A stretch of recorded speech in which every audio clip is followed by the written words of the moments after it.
안녕하세요. 파커준 SDC의 파커입니다. 오늘도 저는 이스라엘 현지에 거주하고 있는 리엄과 함께 어떻게 이런 아주 나쁜 북한 세력과 나쁜 이란 세력들과 역사적으로 옛날부터 지금까지 쭉 연관이 되어 있는지를 하나하나 파헤쳐보겠습니다. And guys, please press like, 좋아요 부탁드려요. 그리고 and now please subscribe, 구독 부탁드립니다. And here it comes. Here comes Liam and I.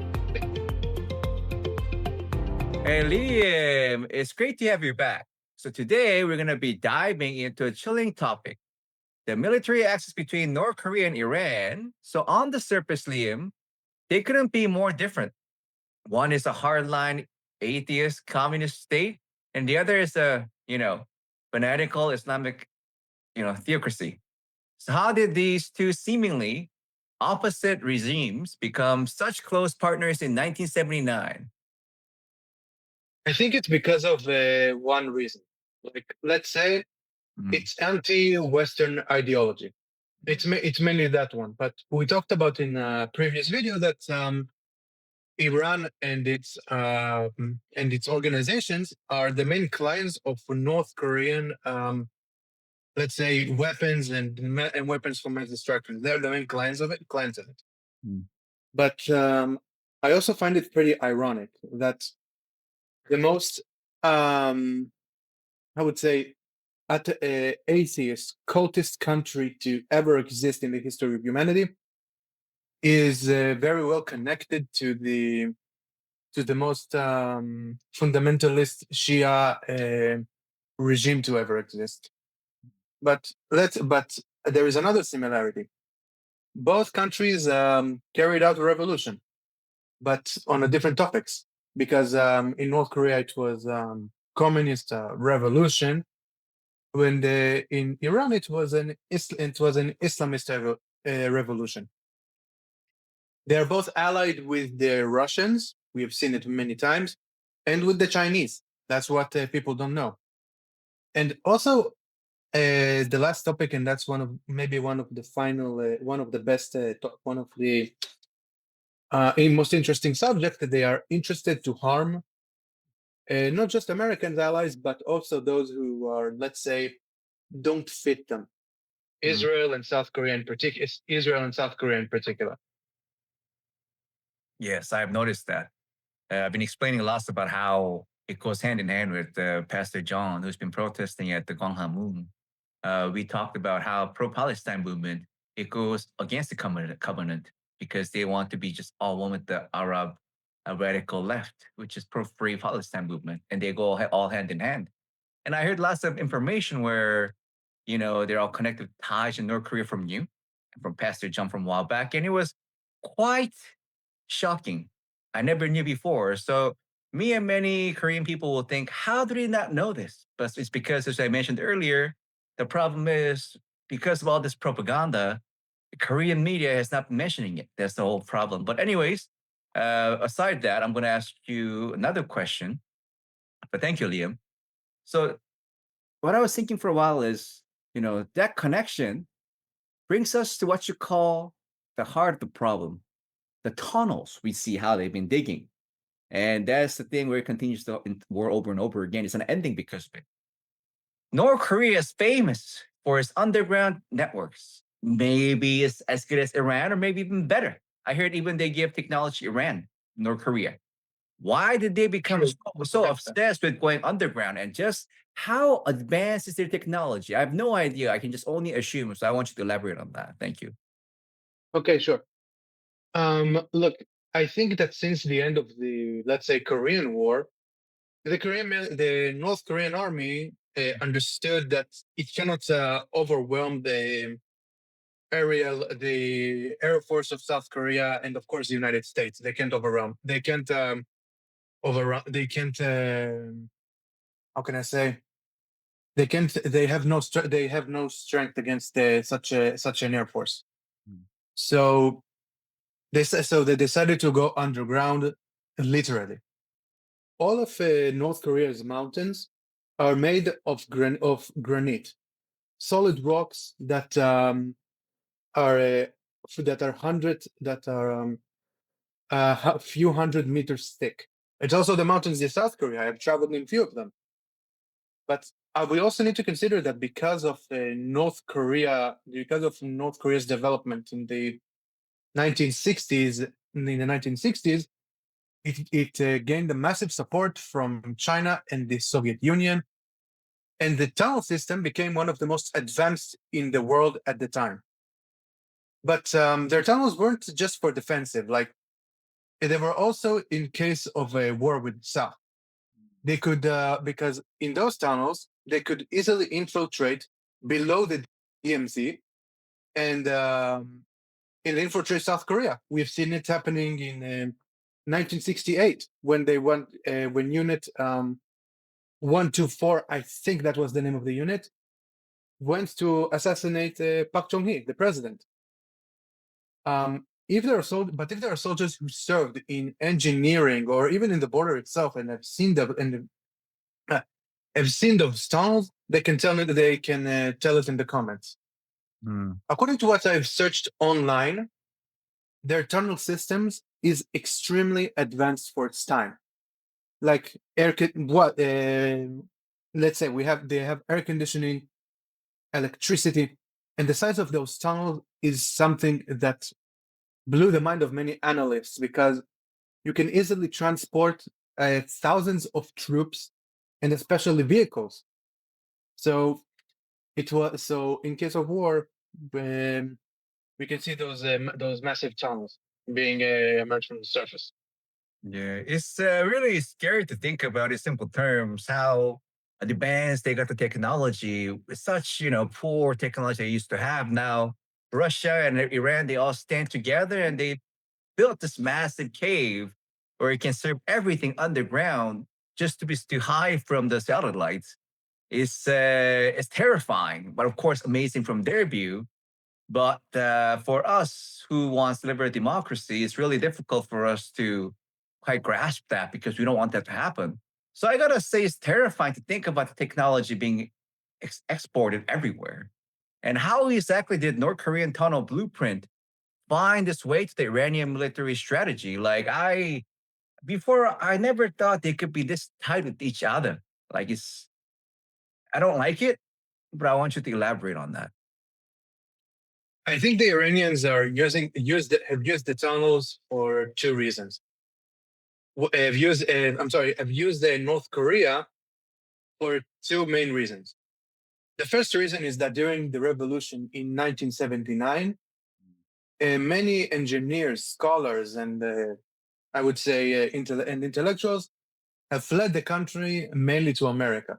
So they needed someone to build it for them. But why tunnels? Because I think it connects to the regime in Iraq. In 1981, I think it was, the Israeli Air Force struck the nuclear reactor Tammuz it was called, in a few kilometers south of Baghdad during the time of Saddam Hussein. The Iranian leadership, I think, understood that their best chances are to go below the surface, so that in a future war they will not be attacked so easily by Israel or by America. Let's see. According to a report that came out by a group called Iran Watch in 2017, it was published, by the way, in the Washington Times. It stated that North Korea aided digging its underground facility. Aided Iran digging its underground facilities. In Israel, we call it rocket cities, and we believe, according to our information, it's where Iran hides most of its ballistic missiles. It hides most of its drones operations, and just like North Korea, it is not just a few tunnels below the Zagros mountains. It is an entire tunnel system with hundreds of kilometers each. So let's say if you have a vehicle loaded with rockets. You can launch them to Israel, Dubai, Saudi Arabia, and then retreat and hiding back to the mountains, all in just a matter of minutes. According to the same report, let me see that those facilities and other Islamic Guard missile sites are based around North Korean engineering and blueprint. Those massive tunnels, which I mentioned earlier, can easily transport vehicles, massive rocket launchers, and tunnels that have already the same system as North Korea: air conditioning, independent electricity, etc. But also the report mentions that North Korean engineers were present in at least 42 missile sites inspecting the construction. Wow. Like, I really wish like North Korea never got this far with all these Middle Eastern countries, but they have been for, decades. And so it really boggles my mind. It really pisses me off. But it just makes me more angry because President Moon, which I don't even want to call president, he made this even worse for the long time. But that's just from my view. So I'm not gonna let you go into that. But so the technology went from Pyongyang to Tehran, but it didn't stop there, did it? Like, how have Iran's proxies like Hezbollah and Hamas, we talked so often about, utilized the North Korean expertise? How did they help? How did they get associated with it? Those terrible groups. Yeah. Okay.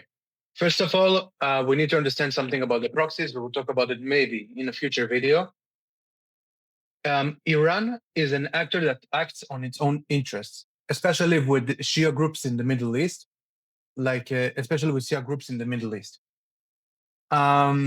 Iran's closest allies in the Middle East can be summarized in Iraq, the Shia government, and the group called Qashtar Sabi, I think that's the name. Syria, when it was under the control of Bashar Assad. Hamas in Gaza, the Hezbollah in Lebanon, and other smaller terrorist groups, let's say in Yemen and other organizations across the Middle East that can stir up trouble.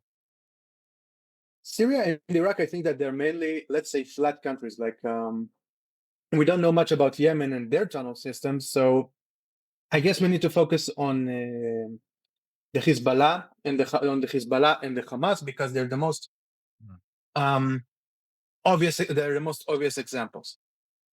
Let's say Hezbollah is the jewel of the Iranian ambitions in the Middle East. Iran invested, let's say, billions of dollars, not millions, in training the Hezbollah operatives, in weapon trafficking, and even sent them to places to Latin America to make proper dealings with the drug cartels in Latin America.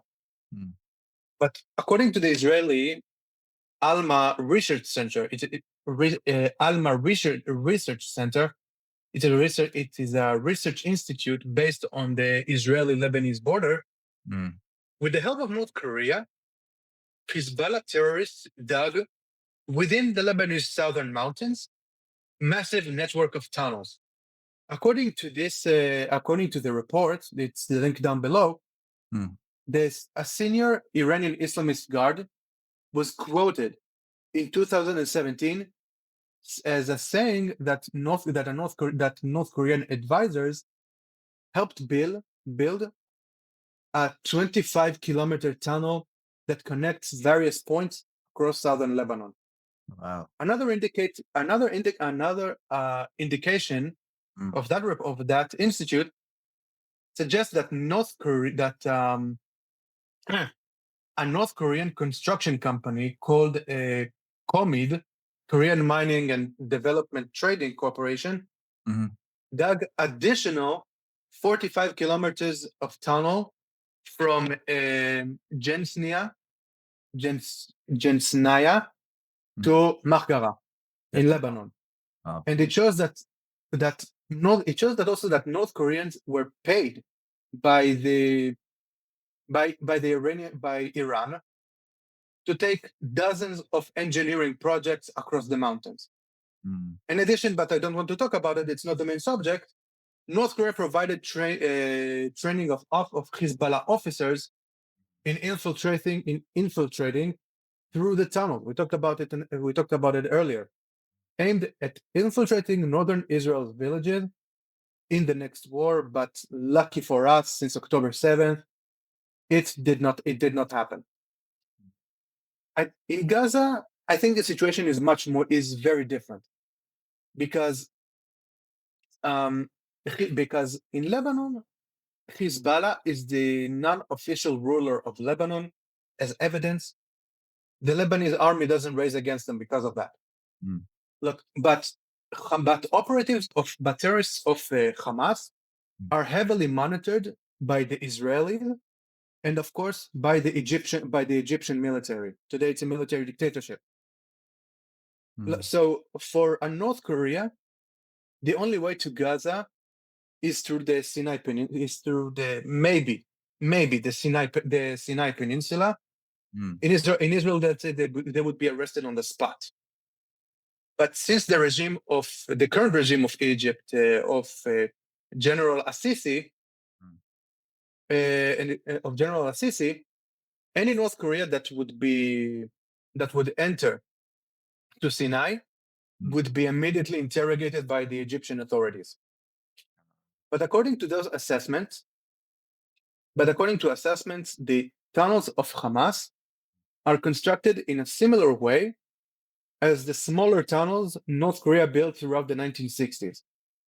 And those tunnels were used to infiltrate Israel, and that's exactly where they kept the 250 hostages. And I want to say something here which is not in the subject. Those hostages were held on inhuman conditions in those tunnels. But here is the tricky part that many people don't really understand. Hamas isn't operating just in Gaza. It also has headquarters in Lebanon. They're closely allied with Hezbollah. They have headquarters in Syria and Iran, and they could easily get the blueprints from a North Korea that is in Syria, Lebanon, or Iran, especially from companies like Comid. You talked about them, and deliver them to Hamas in Gaza to start to get the work done. Let's say Israeli high-ranking officials suggest that Hamas created hundreds of kilometers tunnels below the surface, and that's why in the Israeli media it is called the Gaza Metro, because it is estimated to be longer than the metro of Manhattan, or even London in that case. In our first conversation together, we talked about the fact that North Korea delivered money and weapons to militias that were loyal to Iran in exchange for money or deliver anti-Western propaganda. It's a long time ago, yes. Now, yeah, exactly. Now we can see that North Korea actually initiated the tunnel warfare, and how Iran is using it against Israel and the USA, and how terrorist organizations are using it today. We can see it clearly. And it really upsets me because people don't know this, and they just make it sound so bad, like United States evil, Israel's evil. I'm just like, oh, it just upsets me because I know, and for me to talk, I have to explain for 20, 30 minutes over and over again. And they need to know this information. So I'm happy we're talking about this today. Hopefully one day people will get to understand really why we're standing up for what we have to say or talk about. But anyway, I hope so too, Billy. North Korea and Gaza, it really surprised me how detailed they were with all this design and all this plan they put up together for, decades. It's crazy. But so to me, it seems like, it's like a global security loophole. They're not getting it all right. Many people are not even knowing what's happening there. Is the international community doing anything to stop this North Korean Iranian technical exchange? I haven't heard anything about it. That's what I'm asking you.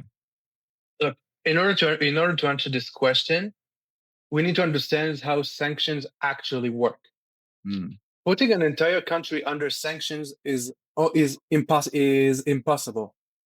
But the international community, especially those who are allied with the USA, are sanctioning North Korean weapons of North Korean companies of weapons production, reconstruction, and labor-related companies. I heard they are heavily sanctioned in Europe, with the exception of Russia. Let's say, for example, if North Korea, if a North Korean company wants to work in Lebanon, the sanctions can be imposed by the UN, but the Lebanese government need to ensure that those sanctions are imposed. So far, the international community does sanction North Korean companies, but none enforces them due to the lack of will to do so, because of the knowledge that North Korea provides across the Middle East. I see. So much information taken. We all got to remember all this information, just so you know. So I was going to ask you, Liam, going with all that, to wrap things up, we have two countries. We talked about Israel and South Korea needs to be good allies forever, and we're somehow making it work. But it's facing the exact same underground threats from North Korea and Lebanon, Hamas, Hezbollah we talked about. So in your opinion, how can our two nations work together to counter this phenomenon? We have so many things we have to figure out together. I want your opinion on that. Okay, so I think it is very necessary within our lifetime, and I'll tell you why. Israel can bring practical experience in tunnel warfare. Like we're the only ones who are actually doing it, like across the world, especially against Hezbollah and the Hamas. But North Korea can also South Korea have dealt with those tunnel threats since the time of the 1960s. It would later be what we know in Gaza and what we know in Lebanon. How can we work together? The question is pretty complicated, but the answer is pretty complicated, but I'll try. Let's say developing underground capabilities to counter terror, to counter the threats. Let's say communication devices, cyber systems, mapping, putting on maps, combat techniques, and defensive engineering. It can work. This kind of cooperation, I know, it will not solve the problem overnight. It may take years, but in the right time, it will reduce the threat imposed by North Korea and its allies in the Middle East. So we also improving our defenses, and that would literally rescue ourselves. Okay. Yes, Liam, I totally agree with that. And as you talked earlier today, we talked about how North Korea is being allies with all this Lebanon and all these different groups in Iran. And it came to a conclusion that us Koreans and Israelis have to ally well together to solve this problem. Yes. Thank you for talking. Exactly. Thank you for talking about this today, and we'll continue. I really appreciate it. We'll continue to talk about how we can solve these problems. We'll talk about the Middle Eastern issues or other world issues whenever we can. But thank you for joining us today. Of course, absolutely, and thank you very much for having me again. Oh, and Liam, can you tell the Korean subscribers to please subscribe and press like? Subscribe, guys. Subscribe for more Middle Eastern content. I try to give you the best content in the Middle East, and also follow me on Instagram for daily updates. 네, 맞아요, 여러분. 저희 리엄하고 제가 인스타도 있고 하니까 구독과 좋아요 부탁드리고 앞으로 저희가 좋은 이야기, 좋은 국제 정서 그리고 여러 가지에 대한 현안에 대한 여러 가지 얘기할 것이니 많은 관심 부탁드립니다. 감사합니다. Bye, everyone. Bye. Thank you very much. Thank you, Liam. Stay safe. 끝까지 시청해 주셔서 감사합니다, 여러분. 앞으로 제가 이렇게 다양한 여러 좋은 유익한 정보를 가지고 많은 지식을, 올바른 지식을 여기서 영어와 한국어를 통해서 알리도록 하겠습니다. Again, thank you for watching. Please subscribe and press like. 제발 구독 그리고 좋아요 부탁드립니다. 끝까지 시청해주셔서 감사합니다. Bye bye guys. See you next time.